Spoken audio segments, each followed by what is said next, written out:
God, how I regretted that I never got around to making my wife Claire the bookcase she'd been pressing me for ever since we moved into the old Federation cottage. A cottage she fell in love with and just had to have when we finally had enough money to move from an apartment to a house. When you read the words Old Federation, you decipher that to mean that I had to spend almost every weekend and even more than a few evenings doing repairs and maintenance. And that is once again an understatement. Thank goodness I'm a carpenter by trade, and as frustrating as it was for Claire, I felt that making a working kitchen and replacing rotten floorboards was more important than building a bookcase, no matter how much she loved to read or how many books she wanted to unpack from the boxes stored in the old barn. So yes, forgive me for being romantic and wanting to do something nice for my wife on their upcoming 10th wedding anniversary. As if buying an old cottage and spending almost every spare minute to make it beautiful for her wasn't enough proof of my love and devotion. Sufficient proof of my desire to please her and make her happy. While she put in an herb garden in the backyard and planted beautiful roses on the walkway to our front door, I had to pretty much gut everything inside and rebuild. But apparently that doesn't mean dedication as much as a gift to her in the form of a long weekend at the spa. Long story short, while she was getting ready to celebrate our milestone anniversary, getting facials, massages, and generally pampering herself, I was sweating over the construction of a custom bookcase that will take up an entire wall of our living room. I was excited about the planned surprise until I tripped while bringing in the fifth box from the shed and threw the entire box 6 feet in the air. The box was filled with romance novels, Claire's weakness. The books flew everywhere. One even hit the light fixture, and it swung wildly. So did the beautiful pastel paper. As I soon discovered, love letters should be stored in the pages of books about love that conquers all. Logical, I suppose. How I wish I hadn't been tempted to read the first paragraphs of the first book I came across. But I couldn't resist. And how could I? Page after page fell to the floor like petals tossed into the air like confetti. It reminded me of our wedding day. Sweet and innocent and romantic. So promising of a happy future.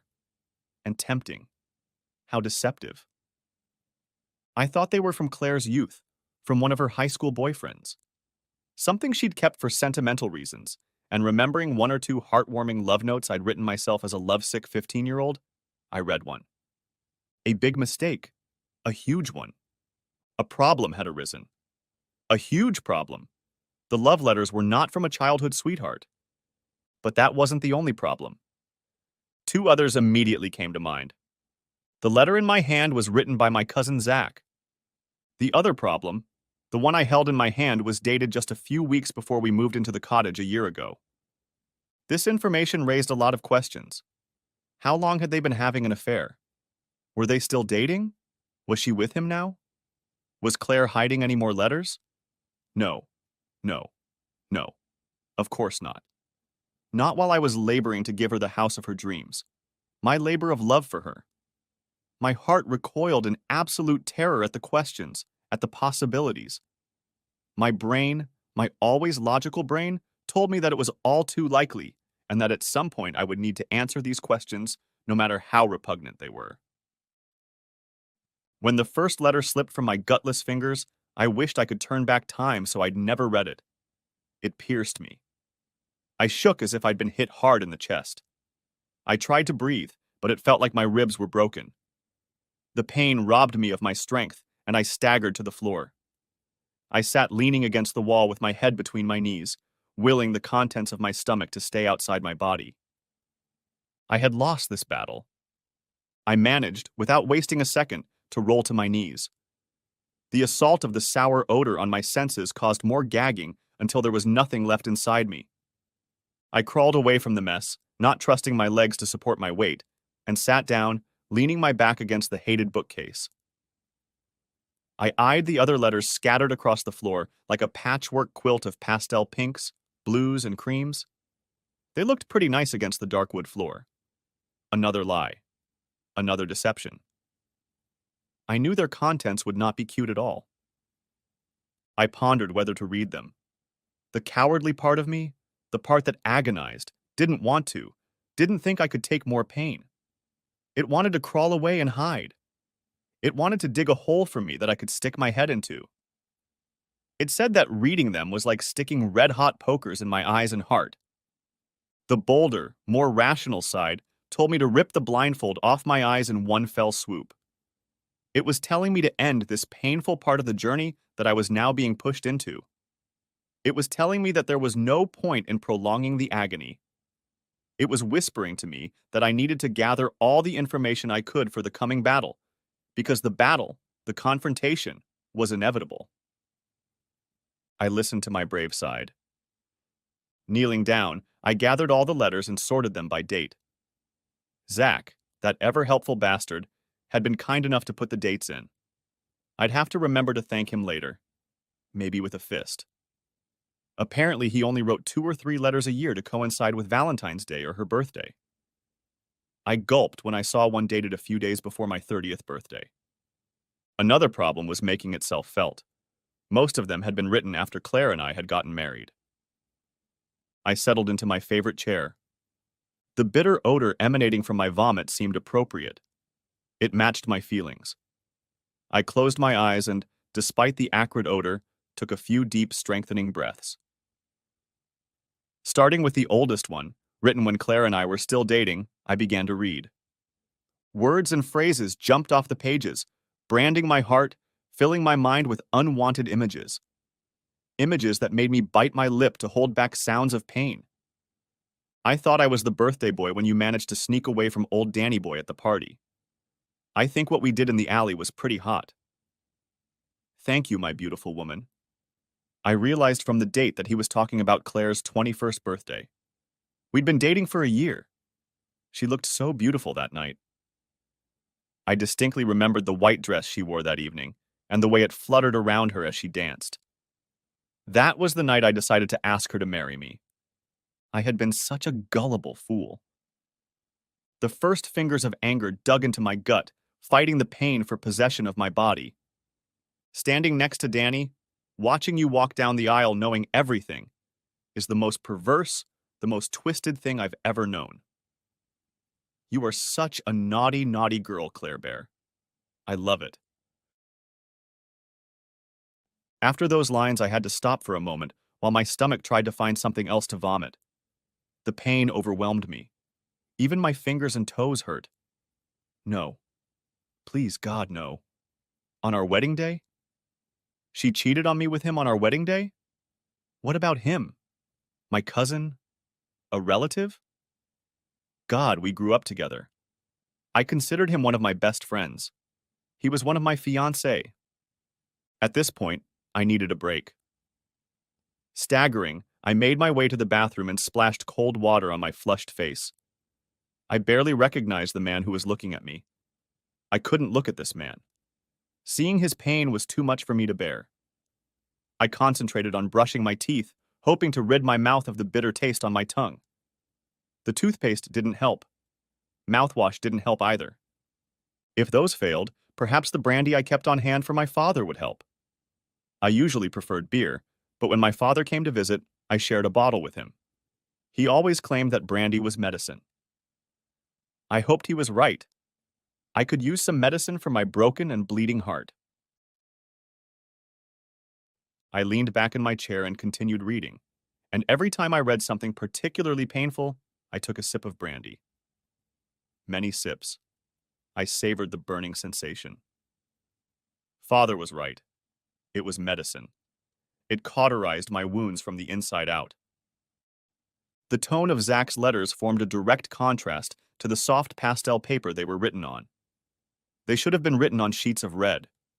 Blood red from the perversion, from the wounds they inflicted, from the emotional blood they spilled. A poet, he was not. I wondered why she kept them. He had never written about her beauty, compared her to the moon and stars, said she was his alpha and omega, or compared the two of them to famous lovers like Romeo and Juliet. He never professed his love for her. He had written many times that he liked something she said, did, or wore, but he had never told her he loved her. Oddly enough, it made me feel sorry for her.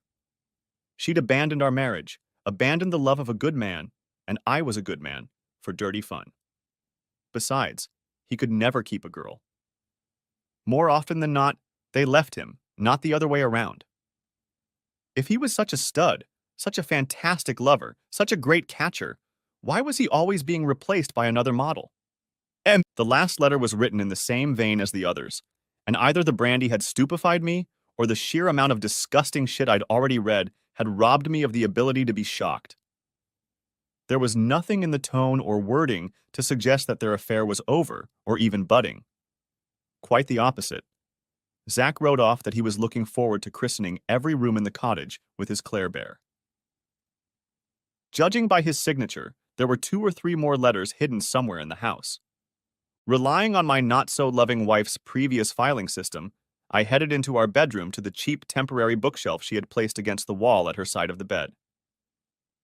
Within 5 minutes, I found 3 more letters. I couldn't even express the horror of her keeping them in our bedroom. That she had done so little to conceal them. Had she really been reading them while I was showering in our bathroom? She had shown herself to be such a brazen bitch and slut that nothing surprised me anymore. I realized I didn't really know her at all. The girl I thought I married would never do what she did. This realization broke through the pain that had already engulfed me and pierced my heart with a new wound. My wife was a stranger to me. The last letter, dated only a week earlier, brought me out of my stupor. It took several attempts to read it in its entirety as my vision kept blurring. I couldn't believe that I had actually read its contents correctly. It was too violent. And while the blood rumbled in my ears, I reread it once more, wanting to make sure my mind hadn't made up those words from some dark place unmentionable. God, are you serious? You really want you to have a baby with me? Man, just the thought of you having a baby with me and making old Danny Boy raise it makes me feel like, God, you're the ugliest woman I've ever known, Claire Bear. Good God. She wanted Zach to be the father of our children. I've been asking her when we could start a family since our 5th wedding anniversary. I was passionate about becoming a father. Every year I asked, and every year she waved me off, saying that we, which really meant she, wasn't ready. She made all the expected excuses. We need more time to solidify our careers. We need to be more financially stable. We need to live in a house instead of an apartment. I cleared every obstacle she put up, and finally, after our 9th anniversary, she agreed that we should try after our 10th, a week later. I planned to remind her of this at our celebratory dinner. This can't be true. Oh my God, it couldn't be true. But it was. It was in black and white. His letter confirming her words, her plans, her desires. I was too stunned to feel the pain of this revelation. Or rather, I was already in so much pain that this final blow was only perceived as an intensification of my agony. As if in an unwanted commercial break, I ran through the scenario in my head. I envisioned her sharing the news with him that their fun had borne fruit, that she's pregnant and he's going to be a daddy. He would kiss her, of that I was sure, and hug her, but would his face portray joy, or would he just look triumphant because he'd won another victory over me? If he looked triumphant, would he hide it from her? Or would she share his triumphant gloating? I always pictured myself in that moment when she shared such big news with me, like I was like the guys in a snotty romantic movie, emotional, proud, happy. But I wasn't part of that movie. Not really. I was a foil, a scapegoat. Zach stole my lines, my role, my future, the news, the hugs, the kisses, twirling her in my arms, and we were both filled with happiness.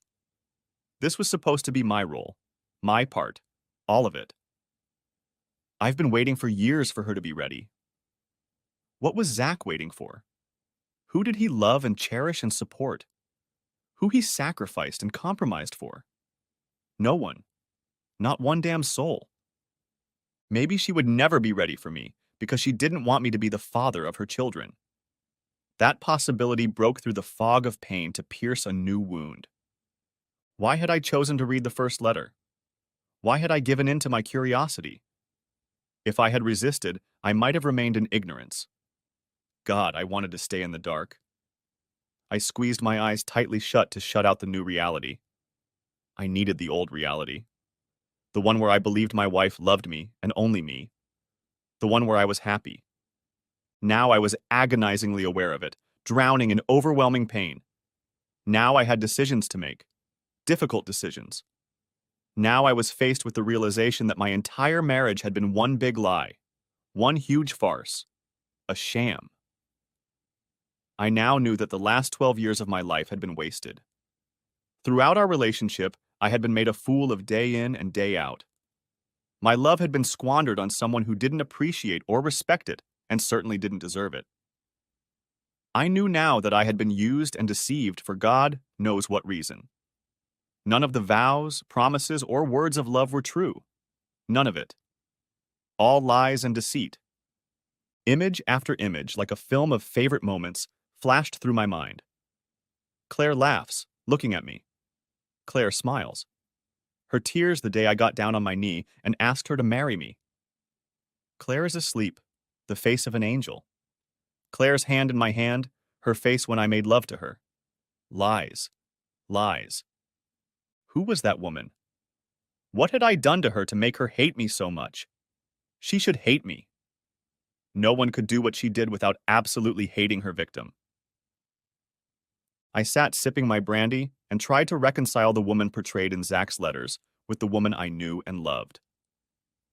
My torn heart didn't want to look into it further, but my brain was determined to solve the mystery. There was no way I could turn it off. It was determined to find an explanation. It couldn't live with unanswered questions. Why, how, and where? Mostly why. I'd never been blindly in love with Claire. I knew she had flaws, that she wasn't a saint, but I loved her quirks and flaws. They were a part of her and made her unique, so I loved them as much as I hoped. No, believed she loved me, even though I wasn't so perfect. Or maybe because of it. If you asked me when I woke up, I'd say we complement each other. She taught me spontaneity. I taught her organizational skills. She learned how to set goals. I learned that sometimes it's okay to veer off track. I thought she was the yin to my yang. I thought she was basically a good person. I never knew her to say mean things about friends, family, or coworkers. In fact, I always thought she was kind to those around her. She could flirt a little when she had a couple glasses of wine, but nothing excessive. I never doubted her loyalty. Of course, I often thought she was a bit flighty and too involved in small things that didn't really matter, like keeping up with celebrity life, the latest fashion trends and hairstyles. I didn't think she needed all that nonsense. She was just as beautiful without makeup and jeans and a t-shirt, with her hair gathered in a ponytail as she was in a designer dress, with her hair styled in an elaborate updo and coated with enough hairspray to blow a hole in the ozone layer. But she was a stickler for any celebrity commercial. She had enough cosmetics to open her own pharmacy. And shoes. My goodness, that woman loved shoes. We would have been much more successful financially if she had curbed her passion for them and handbags. Not that I had a problem with spending money, I wasn't tight on funds, but I preferred to spend it on things that made sense. Things like making memories together, special dinners, weekends away, traveling to other countries. Things like learning to ski or ride horses together. Hell, I'd even go to cooking or pottery classes with her if it made her happy. If it was something we could do or study together, I was okay with it. Claire enjoyed our travels, but looking back, I realized that while I gravitated toward visiting some architectural marvel, gallery, or museum, she preferred to spend her time on some trendy shopping street. While I wanted to snorkel with sea turtles, she wanted to sunbathe and watch celebrities by the pool. The list could go on and on. I reluctantly admitted to myself that we spent most of the day each doing our own thing, the exception being when I compromised and only met her at the hotel for dinner. It seemed she wasn't as far removed from the petty, selfish slut in Zach's letters as I'd initially assumed. All I had to do to recognize her was take off the rose-colored glasses. I closed my eyes for a moment, despising myself for being blind to her true nature. It became clear to me that I was only seeing what I wanted to see. I was concentrating on those things she said or did that reinforced my image, and ignoring or discarding those that contradicted it. I was very bitter to realize that my naivety and idealism had contributed to her betrayal. How she and Zach must have laughed at my gullibility. How they must have giggled at my unquestioning trust in my wife. Despair hit me between the eyes like a bullseye. Our whole relationship, 12 years, 12 goddamn years, right under my nose, over and over and over again. How could I have been so stupid? So blind? How could I be such an idiot? God, maybe I deserved it. Maybe my stupidity was the reason I deserved the horns she put on me. For a while, I wallowed in self-pity. My stomach churned, my throat lumped, and my eyes burned with unshed tears. I didn't want to cry, didn't want to let her know that. She'd never know, but I would, and she wasn't worthy of my grief. And then something happened, some chemical reaction in my brain, and right then and there, I made the decision to stop berating myself. I wasn't the one who lied and cheated and used. I wasn't the one who cheated and betrayed. I wasn't the bad guy. Whatever my flaws were, they didn't excuse the way I was treated. Love made a fool of me and made me deaf, numb, and blind to what was happening in my own backyard. That's what love does. Love makes you trust, wants to please, support, and nurture. It made you believe the best in your partner. It meant you were giving them the benefit of the doubt. After all, what sane person would choose to love someone violent and immoral like Claire or Zach? People like them counted on the kindness of people like me, counted on our trust and faith, on our innate belief that most people are basically decent. If I had to choose between an unconscious asshole and a gullible goon, I'd choose the goon. At least he can look in the mirror and know that the person looking back at him is honorable, maybe stupid, but honorable. With each passing minute, the multitude of conflicting emotions raging in my body were gradually reduced to two: grief and rage. The grief I deliberately put aside in a drawer to deal with later. In the end, I was mourning a woman, a relationship that never existed. They were a fairy tale that existed only in my imagination. However, the anger was righteous and deserved. Anger earned the right to show its ugly head. And it was ugly. Ugly and caustic, just what I needed. While pain threatened to cripple me, rage strengthened the steel in my spine and the resolve in my gut. Be smart, Danny. Be smarter. Neither Claire nor Zach are worth going to jail for. Besides, death would be too humane. What will they know about pain or regret if they end up in the grave? Research. I needed to do research to know my rights in a divorce. Encouraged, I rushed to the spare bedroom where my home office was now located. An hour later, I knew a lot more about Australian divorce than I had the day before. We had to be officially divorced for a year before I could file for divorce, and once the application was filed with the court, I had to wait for a hearing date of about 4 to 6 weeks, during which time I had to make sure she received the summons. Then, if the judge was satisfied that our marriage had broken down irretrievably, he would issue a decree nisi. 1 month and 1 day after that, unless I changed my mind, which we know doesn't happen, the court would automatically issue an absolute decree. Claire could challenge the division of our property for 12 months after the absolute decree was issued. I walked around the cottage and looked at all my hard work. In its half-finished state, the house would not yield much income, and in truth, we were likely to lose money. But once the repairs were completed, a handsome profit could be made, mainly because we would not have to pay for my labor. The house was Claire's choice, but I'll be damned if I'm going to move and give it to her in the divorce. In fact, it might just be another way to inflict some pain on that conniving bitch. I'd rather burn down the apartment than see her rewarded for her perfidy. When we got married, I already had my own apartment. Well, the bank did, but the mortgage was in my name, and the payments came out of my earnings. It was the equity I had built up at the time of the sale that provided the bulk of our contribution to the purchase of the cottage, and the balance came from our savings account, into which, as I could prove, I was contributing 3 times as much as Claire. Besides, my paycheck covered the mortgage. What's more, my paycheck covered most of our lives, Utilities, both phones, payments for her Mazda 3, various insurances, and even vacations. The only things Claire paid for were her clothes, hair, and makeup, and some groceries. If I understood what I read correctly, it was a godsend that we didn't start a family. Without children to complicate things, the division of our assets didn't have to be 50-50. If I could show where the deposit and loan payments and everything else I had paid during our marriage came from, she would only be entitled to 30 to 40% of our assets. So no renovations until the divorce and property settlement is finalized. And if I tweaked my work a little bit, I wasn't sure if this was true, but most cliches have a basis in fact. So if possession is 9/10 of the law, I decided I would own. That meant changing the locks before she got home Monday night. Today was Saturday, which meant I had plenty of time. I had plenty of time to back up and do a little procrastination. We didn't need to separate our bank accounts since we never got around to having a joint checking or savings account. Knowing what I know now, I wondered if that was intentional on her part. Why would she want to do that if I'm paying for everything? Much better that she keep the money separate so I don't see how much money she spends on clothes and such. Or worse, spending it on hotels so she could sleep with Zach. The only thing I did was pay off and drastically lower the limit on our shared credit card.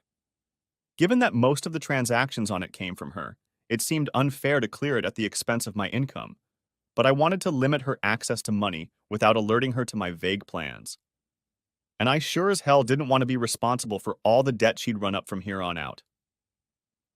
Right now, the limit was $250, so she'd be able to get gas or pay for food for the next couple days without realizing what I'd done.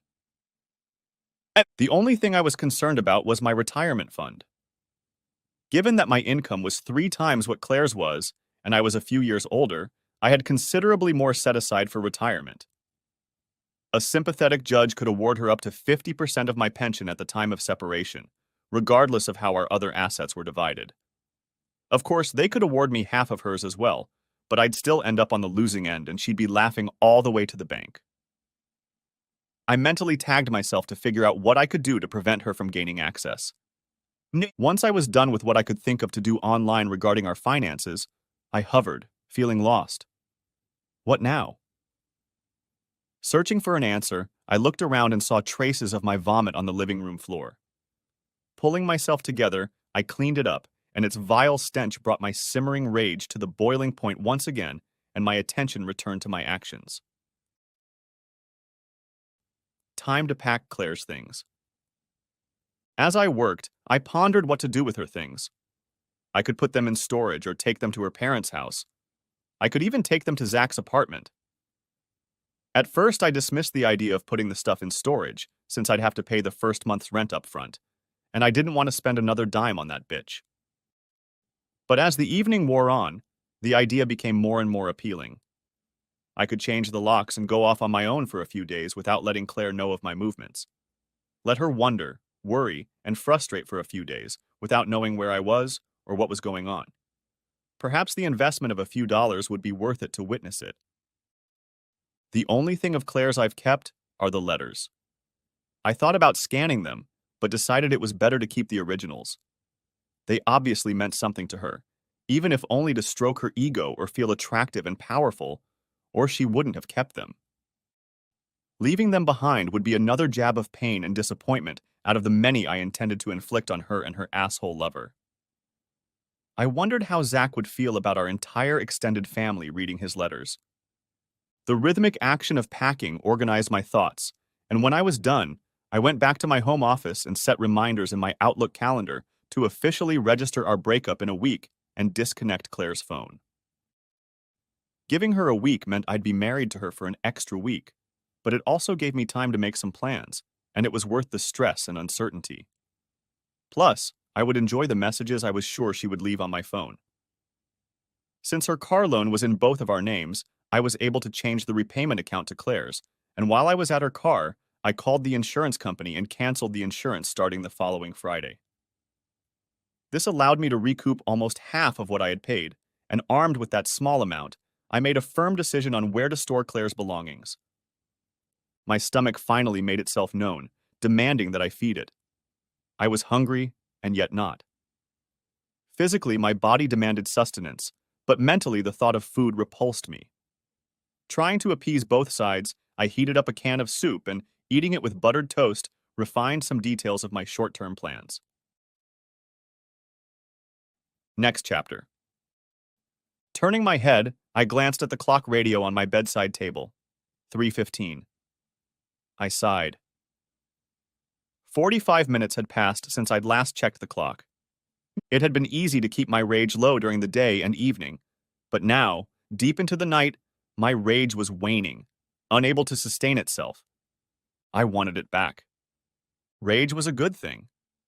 Rage helped me stay on my feet and focused on doing justice when the thought of betraying my love threatened to shatter me to the core.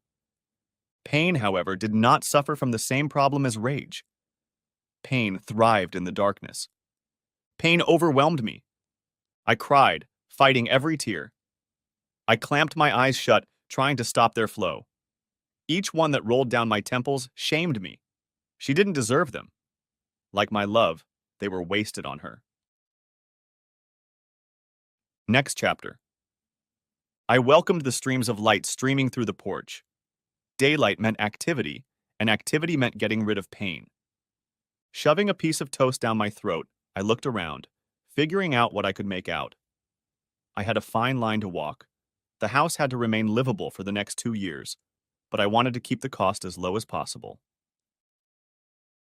The day passed quickly, and by the time the sun disappeared over the horizon, Claire's belongings had been put into storage, the locks changed, and several rooms of the cottage didn't look so finished anymore. With a beer in my hand, I dialed my parents' number. Luckily, my father answered the phone. My mother was too intuitive. She, I knew, would figure me out in less than 2 minutes. Less than 1, to be exact. Hi, Dad. Hi, Danny. This is going to be a quick call, Dad. I just wanted to let you and Mom know that I'll be out of town for about a week, so I won't be coming to dinner on Wednesday as usual. I've been asked to put together an estimate for a full build-out for a new hotel and restaurant complex a few hours north of here. Sounds like a good job. It must be a big job if you have to go away for a week.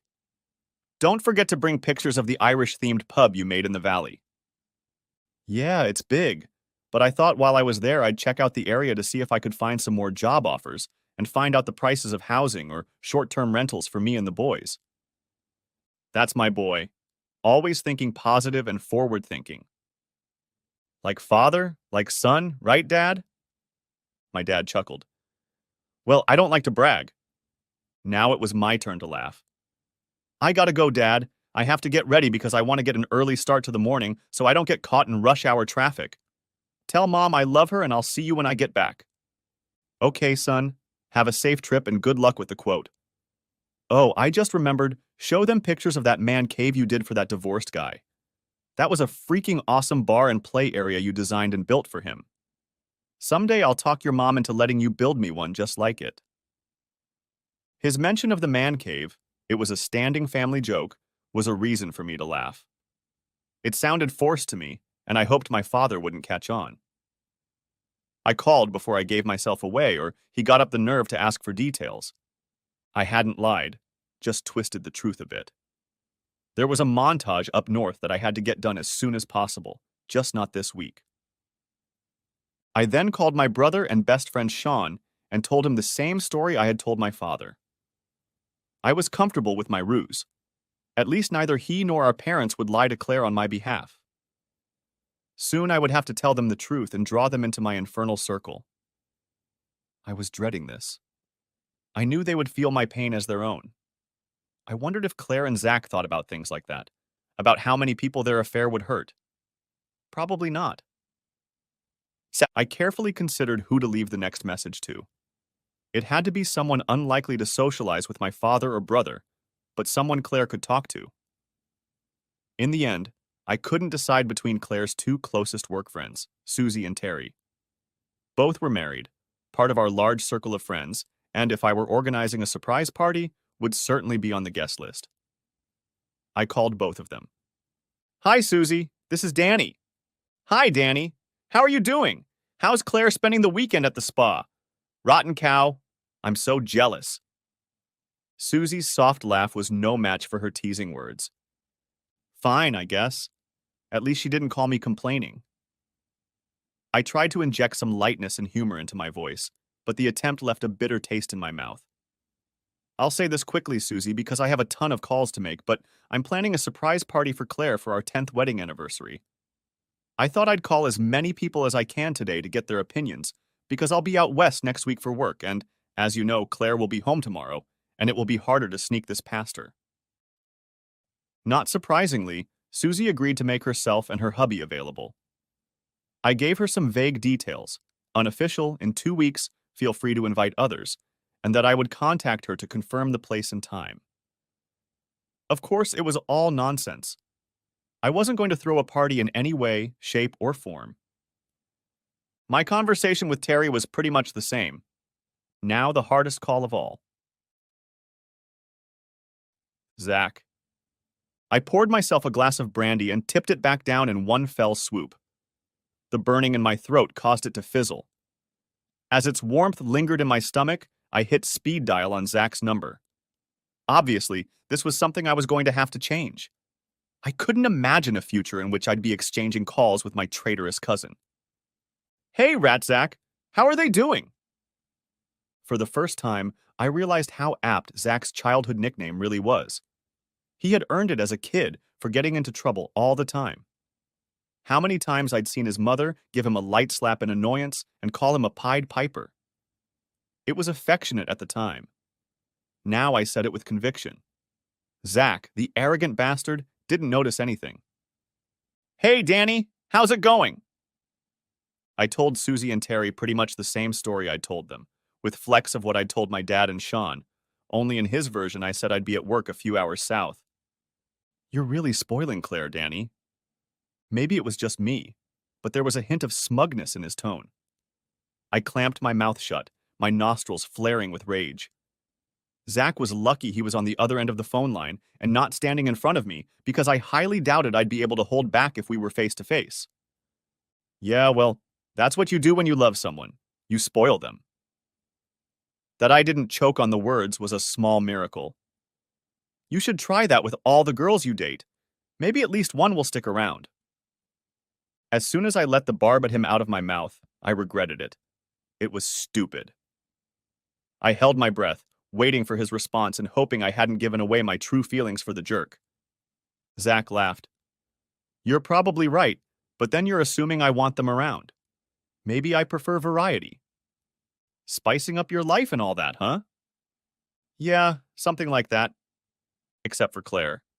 Except for my wife. I needed to end the conversation before I gave myself away. Well, I'll leave you to your skirt chasing. I don't know about that. A few dinners seem a lot less to me than what some married guys put out to please their wives.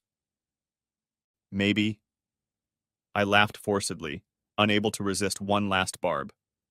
But then again, Claire was always easy to please. Bring her home a bouquet of flowers, that's all. And more than once, in fact, and exactly the way I taught her. I won't even talk about what she does when she gets a new purse for her ever-expanding collection. I'll just say that when I do, I have a good week. More than good and worth every penny. Silence hung on the other end of the phone, and I wondered if I'd gone too far. I'd never spoken rudely about Claire. Shit. I'd better get off my shit. Obviously, I drank too much while I was making those calls. It loosened my tongue too much. Don't worry, Danny. Your secret's safe with me. Hopefully safer than the way you respected our family ties and Claire's marriage vows, asshole. Yeah, thanks. Talk to you soon. Thoughts scurried across the surface of my mind, like the pebbles I'd so often rolled across the still surface of the lake of my childhood. I was thinking about stupid things.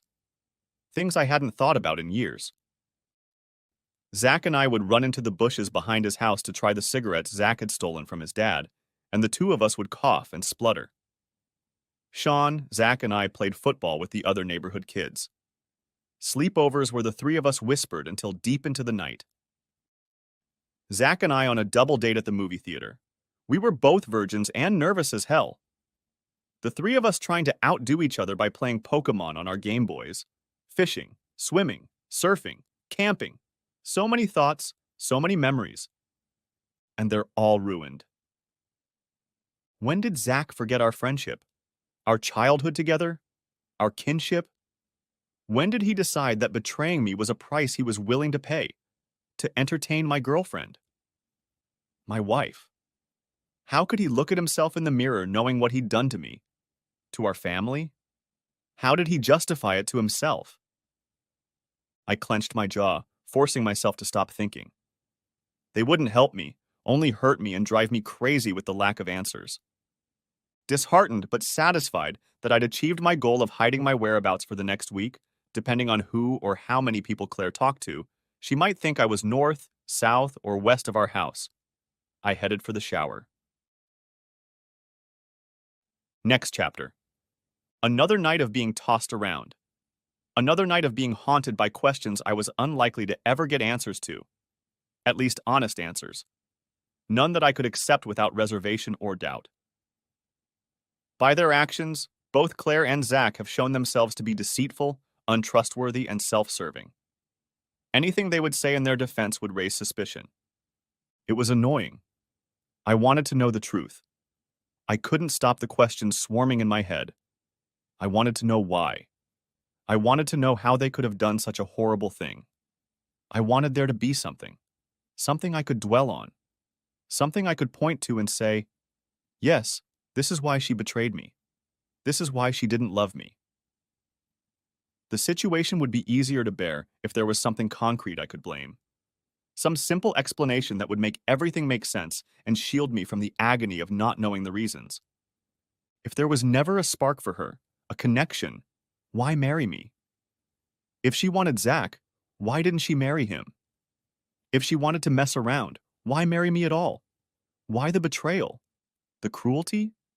Why all the lies, the years and years of deceit? Why the indifference to my feelings? And him? I wanted to know how he could look me in the eye all these years and blatantly lie to me over and over and over again. I wanted to know how he could deny our shared history like that. How could he stand next to me in church knowing what he had done?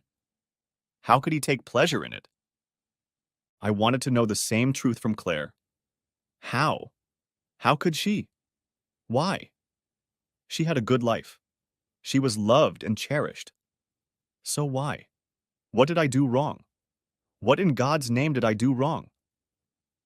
I knew deep down that nothing I did would ever justify their actions, but even knowing that, I was still torn apart by the realization that I would never know the whole truth. Ned, you're gonna have to find a way to deal with it, Danny man. You're never gonna know. Torturing yourself with it will only give them even more power, and you've already given them too much. Despite my inner cheerfulness, I continued to ponder everything I didn't understand. I felt washed ashore, without an anchor in a fast-flowing river. Everything I had believed about Claire and me had turned out to be a lie. Nothing about our life was as I had envisioned it. With no truth to hold on to, I felt lost. I saw myself in the mirror and cursed Claire and Zach for the way my shoulders slumped and my head bowed. As I watched my reflection, I remembered my decision from the night before, not to blame myself for Claire and Zach's actions. I wasn't responsible for their actions, they were. I deliberately straightened and squared my shoulders, lifting my chin. My gaze was defiant. They couldn't beat me. I wasn't going to give them that. They won't break me. I wouldn't let them. They've already taken enough from me. I won't give them any more. Next chapter. I grinned. She was more angry than happy, but it was a start. It was 5 in the morning and Claire didn't like mornings. Even at 7, when I usually woke her up, I almost needed a crowbar to get her out of bed. Hello, Claire. Sorry for the early message, but I didn't sleep last night. It was the beer. I'll be at work till 8 o'clock Friday. I'll call you when I can. Love you. Using my nickname for Claire made me cringe, even more than saying love you. Never again would I think of her as something delightfully sweet and easy. Whether she was awake or not, I doubted she would answer. Most likely she'd read this, roll over and try to go back to sleep, probably cursing me. I smirked, rinsing my coffee cup and setting it on the drain rack. I reached down and grabbed my suitcase, heading for the front door. I was going to be gone for a few days to make the story I told my father and brother more true. After the previous evening's calls had established an alibi, I made a decision that prompted me to make another one. I called Ray, who worked for me as a foreman, and told him the same story I had told my father and Sean. We chatted a bit about our current jobs, and I called, knowing I could trust him to take care of things while I was gone. As I closed the front door, I was struck by the silence. No dogs barking, not even the birds had started their morning song. I inhaled the cool fall air with pleasure. It was sweet, rich with the scent of jasmine, cascading down the length of the lattice fence separating the cottage from our neighbors, the McDonald's on the left. I tossed my suitcase into the passenger seat of my pride and joy, a working Toyota Hilux SUV.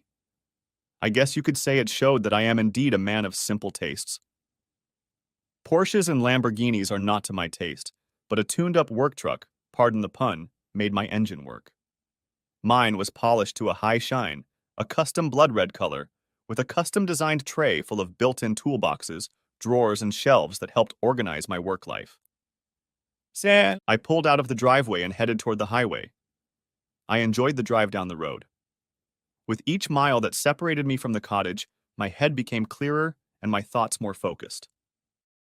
Away from anything to do with Claire, it was easier to think. And I needed to think. And planning. Part 2. I leaned back on the chaise lounge, shaded by a huge umbrella with a beer in my hand. The only thing separating the motel from the beach was a small patch of lawn shaded by palm trees and an in-ground pool. Both were attractive, and the weather was warm, but I didn't notice the appeal of either. I was disappointed. Plan after plan, idea after idea was rejected. Some were brilliant, others not so much. All of them were drenched in revenge, humiliation. I could take out a big 2-page ad in the local paper and publicize Zach's letters, names, dates, and all. I could stall for time, get a private investigator on them to catch them in the act and publicize the videotape. I could have made their couple a hit on multiple websites. I could create an alibi for myself and beat up Zach. Hell, my 10th wedding anniversary was only a week away. I could organize the party that would end all parties. I could put it all on the big screen for our family and friends to see. Every idea appealed to me to one degree or another. I wanted them to be hurt, to feel shame. I wanted them to drown in regret for what they had done. I wanted them to pay, and pay dearly, for their betrayal. But I had a dilemma in front of me. I wanted to accomplish this without sinking to their level. When it was over, I wanted to be able to look at my reflection in the mirror and see that a good person was looking back at me. If I wanted to recover and move on with my life, I needed to know that, or I would turn into an empty shell of a person. If that happened, they would win, and I would lose. In a metaphorical sense, they would hold me as ransom for the rest of my life. I would never be able to trust or love again, and I wanted to love again. I wanted to have a family of my own. I wanted to be to my son or daughter what my father is to me, a hero. He was the man I aspired to be. If I had acted on the plans I had hatched so far, however satisfying and justified, I would not have been able to do that or become that. I would not have become a man of whom my father or my child would have been proud. And if I had carried out any of those plans, they would have known exactly how deeply they had hurt me. I could live with that knowledge if I truly believed that my pain would shame them and make them repent. But why would they care how they had hurt me? They had betrayed me for 12 years. They clearly didn't care about me or my feelings. If they had known the depth of my pain, they might even have gotten even more satisfaction. I couldn't give them that. Dejected, I headed for my room. I needed to be alone. I couldn't be around anyone, not even strangers. Despite my lack of appetite, I heeded my common sense and ordered an early dinner. And while I waited for it to be delivered, I took a shower. I ate without tasting. I looked without seeing and heard without hearing. Bitterness and frustration overwhelmed me, blinding me to my surroundings. I thrashed around the room, but it was too small to accommodate the emotions overwhelming me, so I headed for the long stretch of beach practically at my doorstep. And there was something satisfying about hearing the crunch of sand beneath my feet and the steady sound of waves crashing against the shore.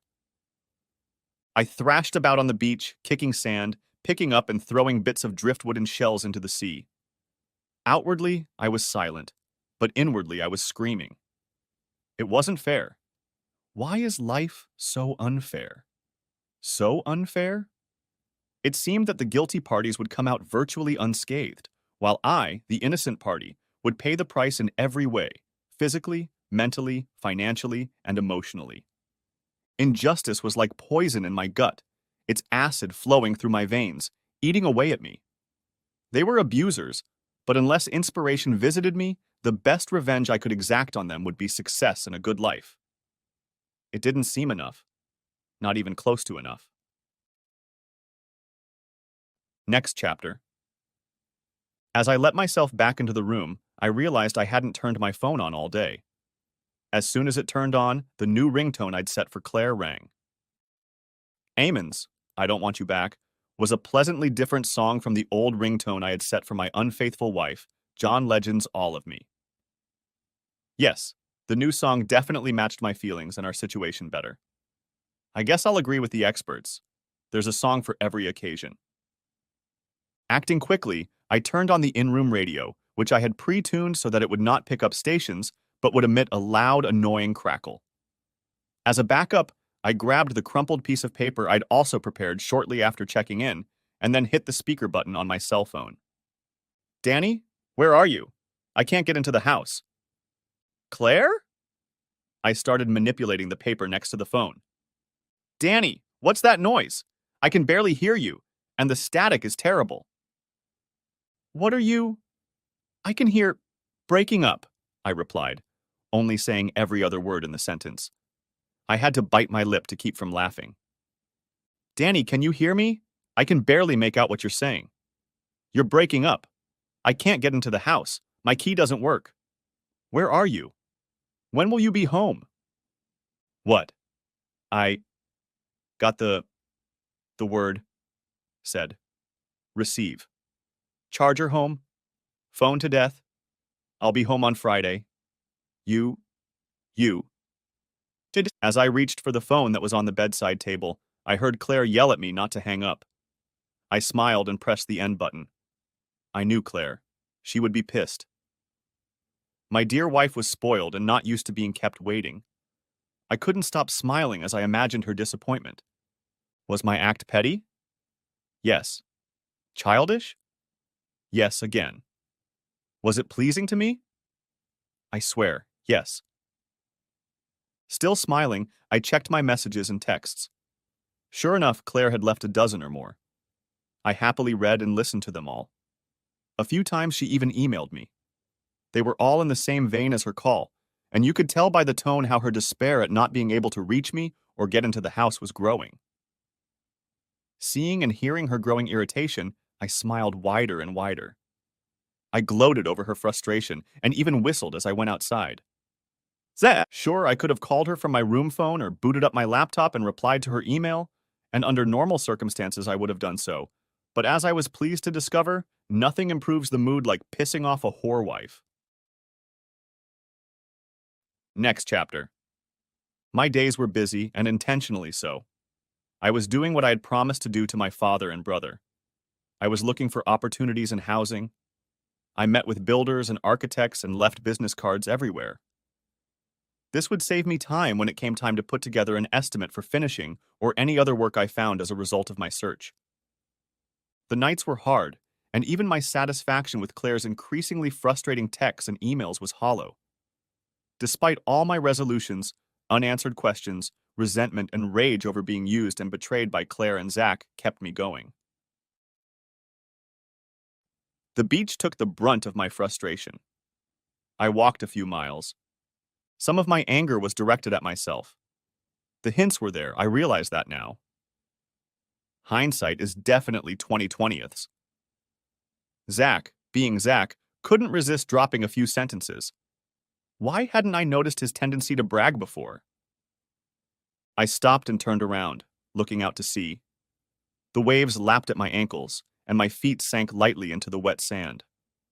The sensation was cool and welcome, unlike the memories I had shortly after my 5th wedding anniversary. I could clearly picture Zach's face as he teased me with snippets of information after I jokingly asked about his love life. She's really cool. No, I'm not ready to introduce her to everyone just yet. I want to keep her to myself for a while longer. Those were just a few of his first hints. And then came the most serious ones. She's married. The old man doesn't suit her, but she feels sorry for him, so she stays. My disapproving look must have spoken volumes, because he commented on it. He had the good sense to tell me not to judge until I'd walked a mile in his lady's shoes. And then he smirked and said that if any bird offered to do to me what this woman had done for him, I would abandon my marriage vows without a second thought. He even uttered a few perverse phrases, and I had to ask him to stop because I was afraid Claire would come in and hear him. Of course he was wrong. I would never cheat on Claire, no matter how perverted the woman who proposed to me was, but I didn't argue at that point. He stopped, but not before asking me to keep his news to myself. Said he didn't want Claire and the rest of the family to come down on him for having fun with a married woman. I remembered the look on his face, the look in his eyes. Amused and yet somehow gloating or triumphant. Gloating? Now, with the wisdom of hindsight, I understood his amusement better. He must have found my promise to keep the secret of his affair, the affair he was having with my wife, super funny. Next chapter. Another evening, another walk on the beach. I worried that I had a new habit that was an obscene counterbalance to Claire's habit. I was replaying my life with her, examining each memory through a whole new filter. In my mind, I studied everything. Her hair, her makeup, her clothes, even the way she walked. Were her clothes wrinkled? Was her hair disheveled? Was her lipstick fresh? Smudged? Unfamiliar perfume? Shampoo? I combed through each memory looking for evidence, which, strangely enough, I didn't want to find, as it would be further confirmation of her betrayal as well as my stupidity, my blind faith in my unfaithful wife. Trying to analyze something unanalyzable with unreliable memories was excruciating, soul-destroying. I was such a fool, a huge dumb as a brick fool. My faith in myself was lower than a gnat's belly. I had never felt so insecure in every way, as a man, as a lover, as a friend. Not even as a teenager had I felt so insecure. And still, I dug into my memories. I was sick with self-loathing, and like an itch, I couldn't contain the urge to torture myself for answers, for clues I'd missed. Next chapter. I usually liked driving. Something about the way the scenery flashed outside my side windows, or maybe it was the way my Toyota absorbed the road ahead and spit it back out with satisfaction. Whatever the case, I've always enjoyed long-distance driving. But not today. Today it was torture. Every mile that brought me closer to home felt like part of a drawn-out walk to the gallows. Today, I was at war with myself. Again. One half of me wanted answers, wanted explanations, wanted the truth. The other half didn't want to listen to her lies, her delusional, self-serving excuses. Nothing she said could undo what she'd done. Neither words nor apologies could make an iota of difference in the outcome, so what was the point? Next chapter. I changed my mind at the last moment and swerved, changing lanes without indicating, which earned me a few honks and one-finger salutes, and then turned left, toward my parents' house. Sad. I stopped in front of the house and stared at their front door, mentally apologizing to them for the quagmire I was about to get them into. Technically, the problems were mine, but our family was a tight-knit one. Mom, Dad, and Sean, as well as Sean's wife Mel, wouldn't be able to detach themselves from my problems any more than the earth would stop revolving around the sun. Mom especially, I knew, would be devastated. After all, Jack's mother was her little sister. I looked at the passenger seat, at the folder I'd put Zach's love letters in, and snorted. A display folder, as if those life-destroying letters were some kind of school project or valuable office report. Personally, I'd rather piss on them, but common sense told me that, at least for now, they should be cherished. Wrinkling my nose in disgust, I picked them up, climbed out of the car, and with a determined gait that was more bluff than sincerity, headed down the walkway to the front door and knocked. Mom answered. She leaned forward, grabbed my bicep, and kissed my cheek at the same time she spoke. What's to say about multitasking? Honey, what's going on? Claire has been calling and coming to see us every day, saying she can't reach you and that she can't get into the house. We've been very worried. Why aren't you answering your phone or checking your email? How about you let me in, call Sean and Mel, give me one of Dad's beers, and we'll all sit down together, and I'll tell you what's going on. I'd rather explain everything once. I don't want to repeat myself. Oh, God, that sounds ominous. She stepped aside, looking worried. She knew me. She knew it had to be something extraordinary to make me act so out of character. I followed her down the hall and continued on my way when she stopped at a table in the lobby to call Sean and Mel.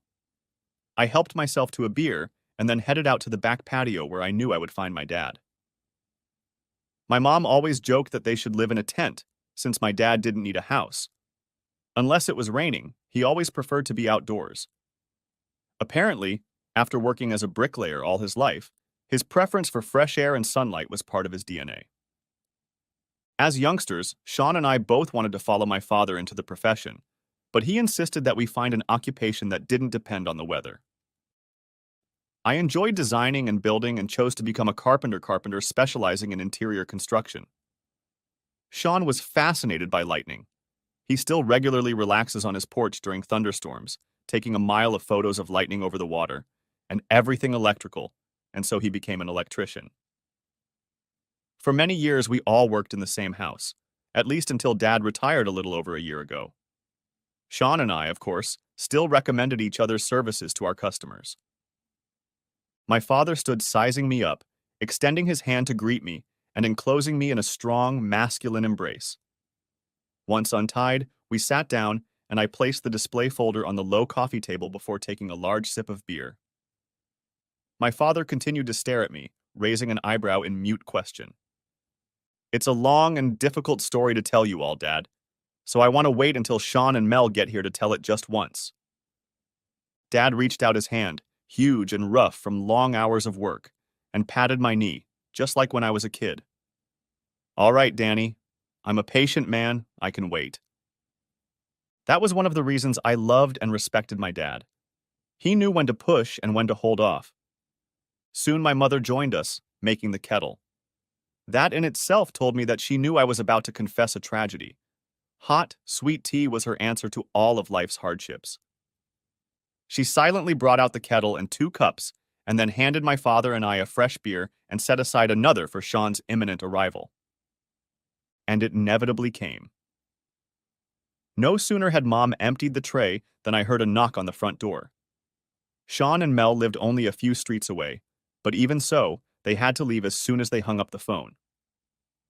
I hoped they had left the kids at home with Emily, who was their regular babysitter and conveniently lived in their neighborhood. The next thing I knew, I realized Mel was simultaneously hugging me and hitting me over the head with handcuffs. Another manifestation of female multitasking. Oh my God, where have you been? And why haven't you been answering calls and emails? We were really worried. We were going to call the police if we didn't hear from you today. Mel was crying while managing to look angry and relieved at the same time. I opened my mouth to reply, but Mel wasn't done yet. You scared the shit out of me. Out of all of us. How could you be so irresponsible? If something had happened to you, how would we have told Maddie and Declan? Your niece and nephew adore you. Can you imagine how devastated they'd be? Damn it, Danny, you can't do this. Nobody knew where you were staying. We only knew it was a few hours north. Do you have any idea how scared we were? You must have a good explanation. I'm sorry, Mom, but it's true. Mom just patted Mel's hand. She was used to her temper and speech. It was something we all loved about her, and it was why she was perfect for Sean, who was much calmer. Sit down, sweetie. Let's give Danny a chance to say something. Okay, first of all, I'm sorry for the inconvenience I caused. I guess I wasn't thinking as clearly as I thought I was. I wasn't thinking about the big picture, I guess. But I think I was in shock, and I needed to leave. Mel looked like she was about to lash out at me again, so I held up my hand. Please hear me out before you tear me apart, Mel. When you do, I think you'll understand why I rushed off in a semi-fainting state. And I told them everything. I left nothing out, not even the things that made me look bad, like my desire to give Claire a few headaches and anxious minutes when she discovered her key didn't work. So, if Claire is calling you every day, can I assume she hasn't gained access to the house? No. She'd either call or come by after work to see if she'd heard from you. We all refrained from doing anything until today because you said you'd be home today, Mom explained. I laughed. I have to say, that surprises me a little. The lock change worked out better than I expected. I thought there was a good chance she'd talk some gullible locksmith into letting her in. I figured that at best it would keep her out. At worst it would slow her down. And either way she'd get gray hairs from realizing what was going on and how much I knew. She tried to talk one of them into letting her in, but he demanded she show something other than her driver's license to prove she lived here and wanted her to sign all these forms. She said she couldn't show him the bill or anything else because you handle all those matters. She was very upset. I couldn't hold back a smile of satisfaction. So far, so good for my possession. I wouldn't smile just yet, Danny. One visit to the court and she'll probably be allowed to come back. Despite his words, Sean was smiling too. Yeah, I know, but it'll give me time to convince her that it would be in her best interest to move out on her own. And how are you going to do that, son? Dad asked. Very simply. I'll tell her that if she comes back to live with us, I'll move out too, because there's no way I can live under the same roof with her.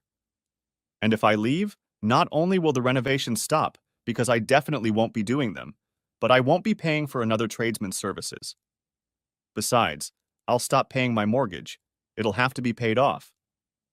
Oh, Danny, are you sure that's a good idea? You could lose the house. Mom took my hand and squeezed it gently. I know it's a gamble, Mom, but I'd rather lose the house than see it go to her when it was built with my blood, sweat, and tears. But the deposit and all the money you put into it. It's only money, Mom. I'm young, I can always make more money, and I'll be screwed from 6 ways to Sunday before I see her profit from her lies and betrayal. She's a whore and screwed me for real, but she won't get a dime more from me than is necessary. It spoke volumes about my mother's mood that she didn't chide me for my language.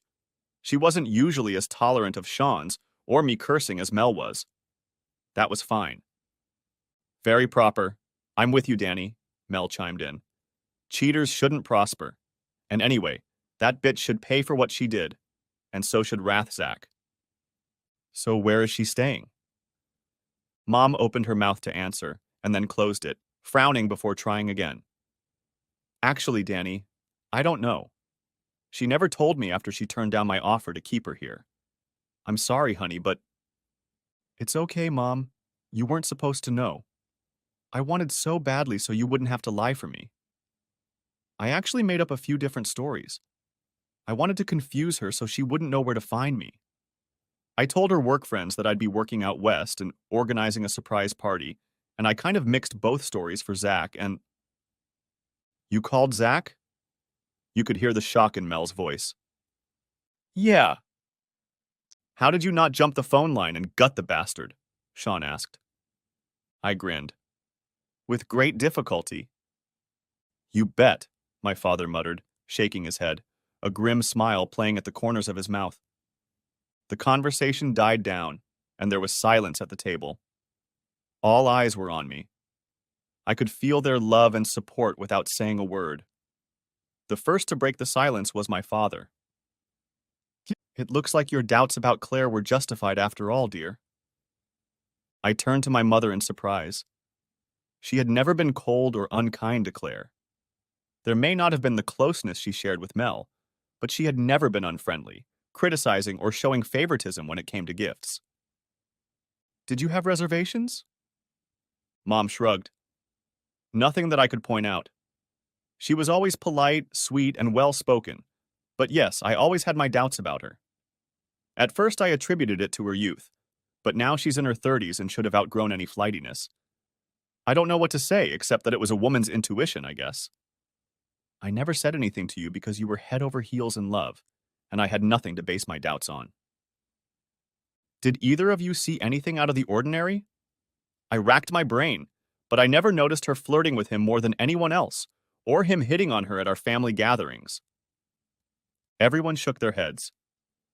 They've obviously been very careful about their flings, Mel remarked, stating the obvious. What is it? My mom asked quietly, placing her fingertips on the folder with the image. These are all the letters Zach wrote. The folder ended up in her hands and was half open before I could warn her. Mom, I don't think you want to see them. They're rather crude and explicit. They're not love letters at all. She paused, looking at me over the edge of the folder. I have no doubt I'm going to freak out now, but I can handle it. We all watched her in silence. Several times she closed her eyes for a long moment, but other than a sigh or two that escaped her compressed lips, she didn't make a sound. When she finished, her face contorted into a mask of disgust. She handed the folder to my father, who followed suit, and began reading its vile contents. Reaching across the table, my mom took both of my hands. I'm so sorry you had to read this, dear, about two people you loved and trusted. I wouldn't blame you if you strangled that bitch to death and then went and did the same thing to Zach. I'm glad you didn't because I don't want you in jail, but a slow and painful death is what they deserve. Again, there was silence. The lack of conversation was awkward. We were usually a noisy bunch, but I knew them all well enough to realize that no one wanted to talk much until they'd all read the letters. Mom and Mel sipped tea, while Sean, Dad, and I sipped beer. When Dad finished, he handed the folder to Sean and stood up. Give me a hand, Danny. I followed Dad into the kitchen where he hugged me so tightly I could barely breathe.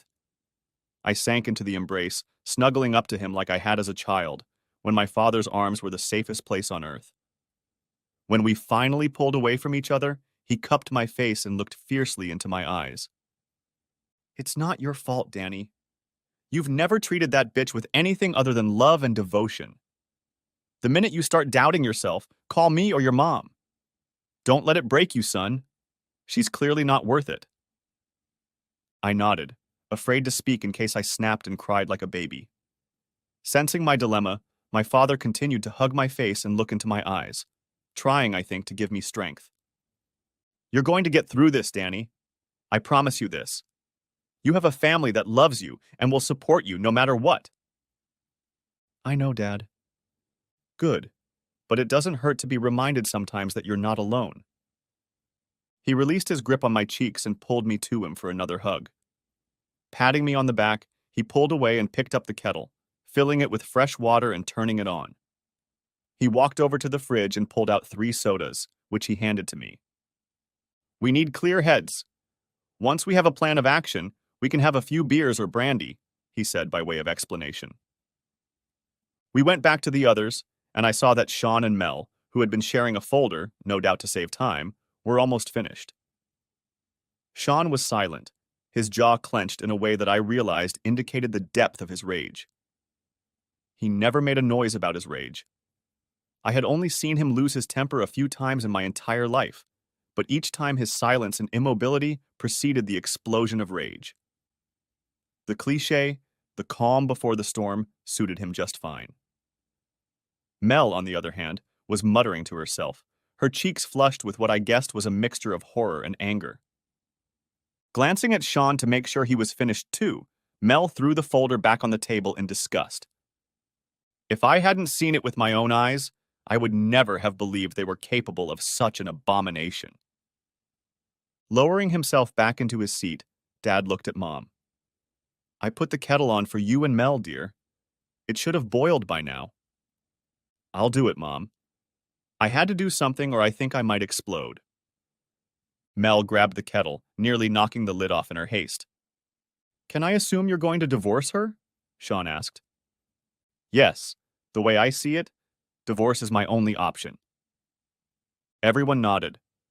Mel returned and began refilling my mother's cup. Divorce is good, of course, but you have to make them pay for what they did. I can't lie, Mel. I've imagined many truly impressive ways to get back at them, but I stopped talking, sighing. But I don't want to stoop to their level.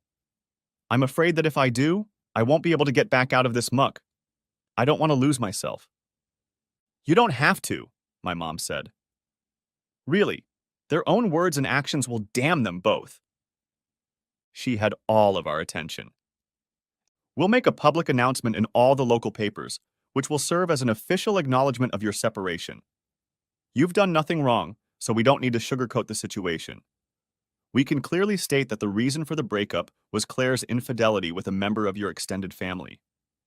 You can even name Zach if you'd like.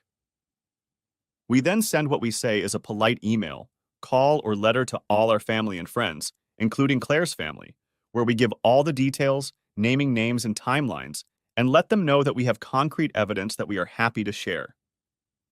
We make copies of the letters and scan them, and then let people who have a natural curiosity or love of gossip do the work for us. Anyone who asks, and believe me, they will ask, we will share the letters, every one of them.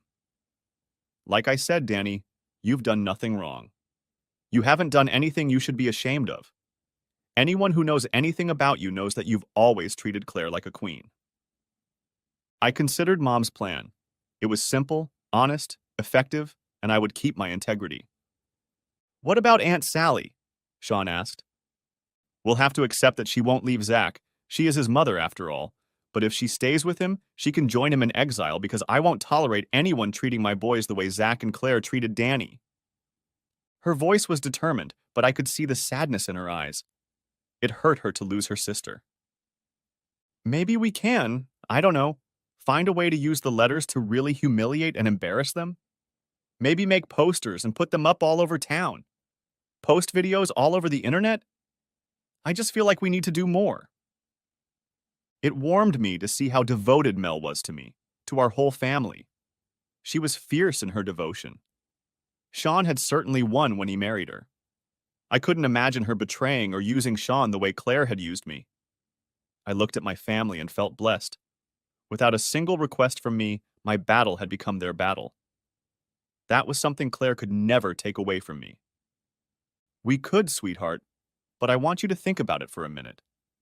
Forget for a moment about the legal ramifications if we did something like this. If you had the choice of having the man you wanted hate you or be totally indifferent to you, which would you prefer? Mel pondered her mother's question. I hate to admit it, but I'd rather he hated me, because that would mean I'd at least affect him in some way. And hate can turn into love. If he was indifferent, it would mean I didn't exist in his eyes. I wouldn't want to feel worthless, like I've been judged and dismissed as unimportant. Exactly. In my opinion, the opposite of love is not hate, but indifference. Claire will be much more hurt if Danny pretends he doesn't care one bit than if he snaps and hurls insults. She's a vain girl. She won't like it that she doesn't matter.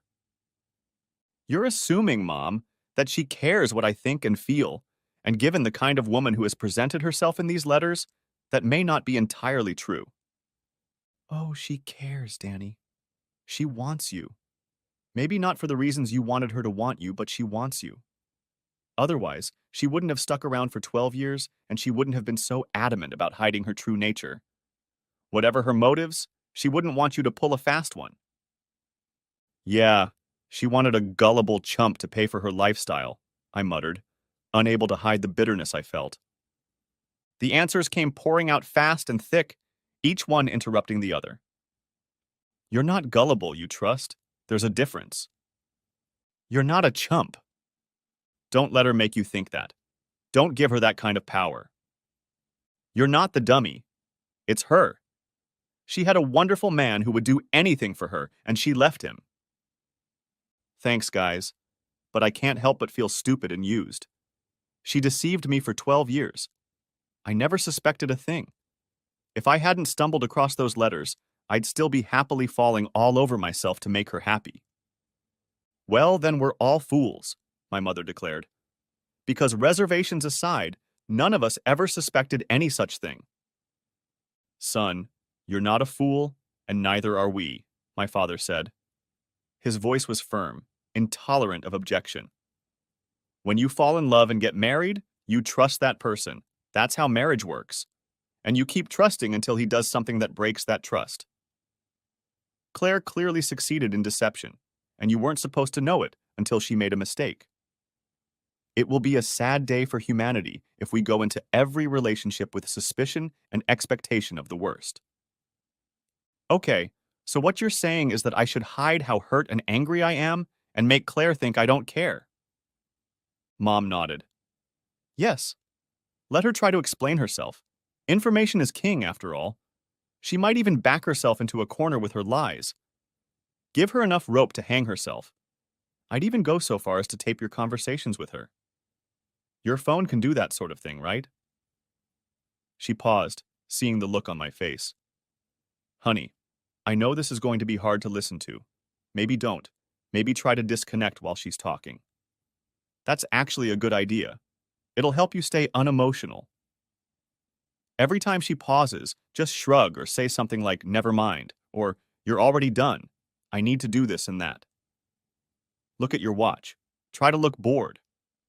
Talk as little as possible. Don't give in to any of her taunts, entreaties, or manipulations. She's bound to try all that at some point. But if I do that, I'll never be able to say any of the things I want to say to her. I don't want to live my whole life with that shit festering inside me. Dad put his arm around my knee. It's not forever, Danny. Think of it like a war or a chess game. It's a strategy for an early offensive. She's the enemy, son. You don't want her to see your vulnerability. Later, when the dust settles from your divorce, you can tell her whatever the hell you need or want. Maybe it will be better then. You'll have listened to all her bullshit excuses and arguments, and you'll have your answers ready. You'll be able to rehearse and fine-tune in your mind what you want to say and say it calmly. Do it that way, and you can turn your words into a weapon to smash her with. And do it now, and you'll probably say or do something you'll regret later. I nodded. He was right. If I opened my mouth now, I wouldn't be able to stop the flood of accusations I wanted to direct at her. I wouldn't be able to hide my hurt or my rage. I'd drown her in them, and then she'd know how to push my buttons. We talked some more, and Mom and Mel even got me to practice making an indifferent and bored look while they gave cliched excuses for adultery. It didn't mean anything. It was just sex. I was bored, lonely. And most poignantly, I love you and only you. He means nothing to me. By the time they were done with me, I was sure I could play my part, just so long as the confrontation didn't drag on. Next chapter. Ready or not, I was relieved to see that Claire wasn't waiting for me when I got home. I knew she wouldn't be far away, since her workday usually ended just after 5, and now it was 5:15.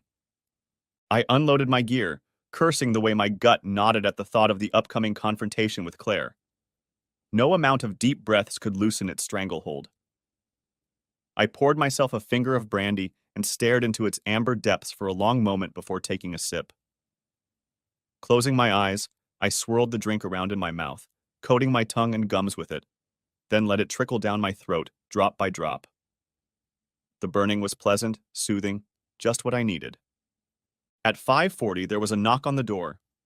A few deep breaths, then a quick inspection of myself in the mirror to make sure my expression was neutral, and I was almost ready.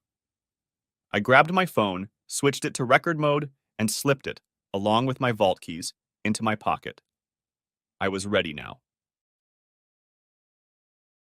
Walking down the hallway was slow. I felt like I was walking through thick mud.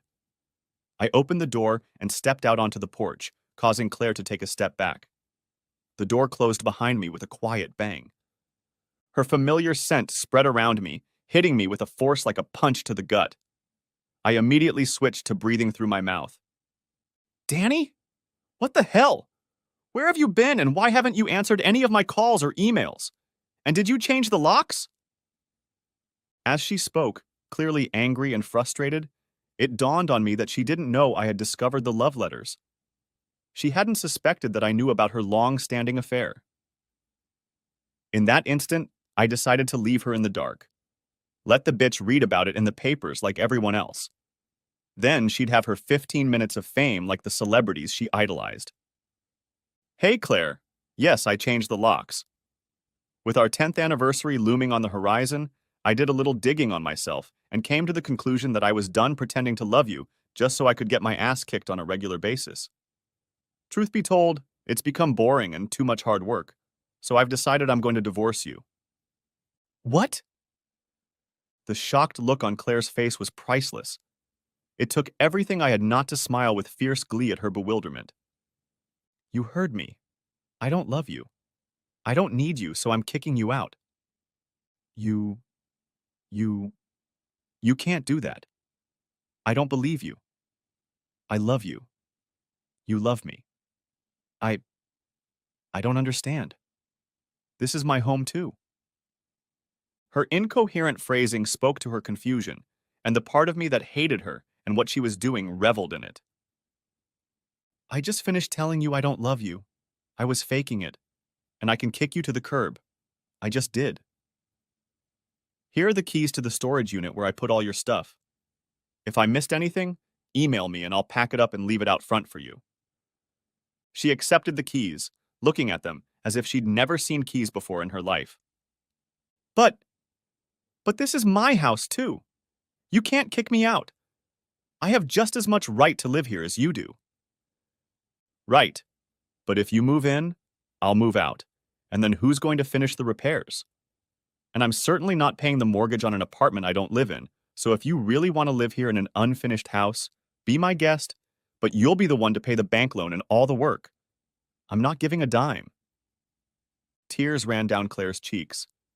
My heart clenched, and I fought the 12-year-old upbringing that urged me to reach out and comfort her. I glanced at my watch, trying to look nonchalant. I don't understand, Danny. What's going on? When I left for the spa, you told me you loved me, kissed me goodbye. And now you want a divorce? Her voice shook. She reached for my hand. I pulled away. Yes, I want a divorce. Why? What happened that led to this? Did you meet someone? Are you having an affair? It took every ounce of self-control I had to breathe normally and keep a neutral expression on my face. My arms literally itched with the urge to wrap my arms around her neck and squeeze until there wasn't a drop of air left in my lungs. I wanted to look into her eyes when the life left her. She had killed a part of me, so it was only fair that a part of her died as well. No, there's no affair. I'm just bored with you, and I'm ready for a change. Why, Danny? Why are you acting like this? I don't understand how you can change so suddenly. How you can be so cruel. It's not like you. I had reached the limit of my acting ability. I had to get this over with soon, or I was either going to kill the bitch or spew all the nasty words at her. Look, I'm going out tonight. I want to shower and change, so can we talk about this some other time? She stood there with her mouth open, tears streaming down her cheeks. In my opinion, she didn't understand what was going on. I let myself walk back into the house, leaving her standing on the porch in tears. Once inside, I leaned against the wall for support. God, this pretense was exhausting. How had she dealt with it for 12 years? Next chapter. I leaned back in my chair, rereading what I'd written. Thank God for laptops and word processing programs. If I'd used good old-fashioned pen and paper, I'm sure I would have used up a whole stack of paper while I wrote and rewrote the divorce notice. Technically, I didn't need to post the notice to register my separation from Claire, but for many reasons it served my purpose. I, Daniel Jonathan McCormack, born January 12, 1982, do hereby declare that effective March 21, 2017, I have separated from my wife, Claire Elizabeth McCormack, née Johnson, born November 11, 1985, because I discovered that she had betrayed our wedding vows. namely, the one in which she promised to leave everyone else. Due to her long-standing relationship with a member of my extended family, I will no longer be responsible for the debts of Claire Elizabeth McCormack as of the aforementioned date. I cast a glance at the corner of the screen. It was already a little after 9, and I'd had enough. The notice wasn't that long, less than 100 words. I should have written it in minutes, not hours. I couldn't decide how much to say and whether or not to put Zach's name in it. I had revised and changed the text so many times that I couldn't think straight anymore. I closed the program, deciding I would look at it in the morning with fresh eyes. Placing the laptop on the table next to me, I began to contemplate whether I should put on a movie or go to bed and try to sleep. I hadn't made my decision yet when I heard a knock on the door. Thinking it was Claire coming back for round 2, I rested my chin against my chest and said a silent prayer for peace and strength. On my way to the front door, I stopped in front of the hallway mirror to check if my flawless face was in place and put my phone in record mode. I opened the door. "Listen, Claire. Dad? Sean?" They smiled at me. "Nice bored face, son?" We all laughed. It felt good. I stepped aside and they, knowingly, as if they'd been to my house many times, walked into the kitchen themselves and helped themselves to a beer. "I see you weren't kidding about doing a little remodeling," Sean remarked, getting comfortable on one end of the couch. I snorted. "I'm a man of my word. So was it your mom who sent you to check up on me?" "No, it was my idea. But Sean and I aren't here to babysit you. We're here to help you plan a little fun for Ratsack. We thought you needed a little more payback than a red face for that nasty bastard. Although, if your mom asks, we just played cards and got you drunk." "Daddy, you sly dog." "A little white lie to protect her feelings won't hurt her." He winked at me. "And it'll do her husband good if he wants to get a little naughty." Sean and I chuckled. "Your mom is a good, gentle woman, and I love her dearly. But like most women, she doesn't understand how a man's mind works." My father shrugged and grinned. "Sometimes a man has to do what a man has to do." End of part 1. Part the second of may be coming out in 12 hours. Write in the comments if you're waiting for it. Also give a like under this video and subscribe to my channel. I hope you enjoyed this video.